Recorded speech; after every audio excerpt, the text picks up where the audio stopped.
Harvard President Claudine Gay is under fire yet again. She's now facing plagiarism allegations. The university says it's discovered instances of inadequate citation in her academic work. Well, the latest right now is that President Gay is requesting corrections to her PhD dissertation, which dates all the way back to 1997. And some of the experts I spoke with say that there are very clear signs of plagiarism, while others say these allegations seem to be politically motivated.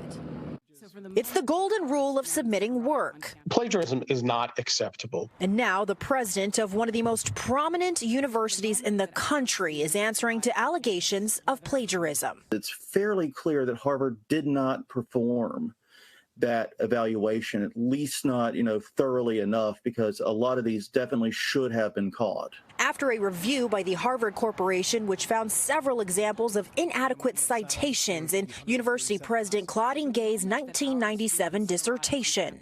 I think it's clear that it's plagiarism because it matches other works, but I can't tell you that she was intending to deceive or just simply sloppy. In a letter emailed to students, Harvard says it was first made aware of the allegations regarding 3 of President Gay's articles back in October. An independent review commissioned by the president revealed there were instances of what the university called inadequate citation, resulting in Gay requesting 4 corrections to 2 articles. She wasn't just leaving out citations. She was trying to disguise the material to make it look like her own. And that's not someone who's making an innocent mistake. That's malice aforethought. She knew what she was doing. And while the university says it, quote, unanimously stands in support of President Gay, there is now a congressional investigation into how the university handled the plagiarism allegations.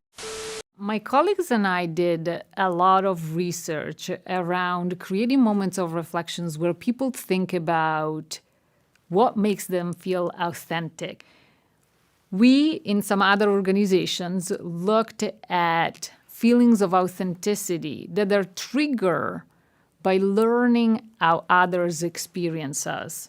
So in addition to us sitting down and reflecting on what makes us feel authentic, there is an extraordinary scandal unfolding in the lucrative world of behavioral science. One of the stars of the field, Francesca Gino, is being accused of repeated, outright fraud. And in a deliciously ironic twist, you really can't make this up, she is said to have faked results in a study about honesty. An incredible story, humiliating for her employer, that would be Harvard, the blue chip companies that sought out her services, the mainstream outlets that routinely quoted her, and also further calls into question some of the blockbuster behavioral science findings of the past 2 decades. At issue is a 2012 paper authored by Gino and a number of other co-authors, which relied on the results of 3 different studies.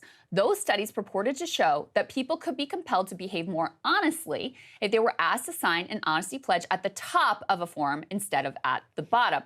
However, a group of scientists that run a blog called Data Colada, they were able to demonstrate that some of the data used in the study had been tampered with, and that fake data had actually driven the results of that study and led to that finding.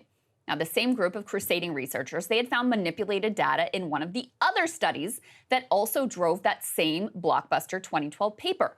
So for those who are keeping track at home, 2 out of the 3 honesty studies relied on dishonest information. But that's not all. The Data Colada folks have since published additional blogs revealing fabricated data in 2 other studies in which Dr. Gino was involved, and they are promising one more. This has caused an earthquake in the field. She was both a star and she collaborated widely with other researchers.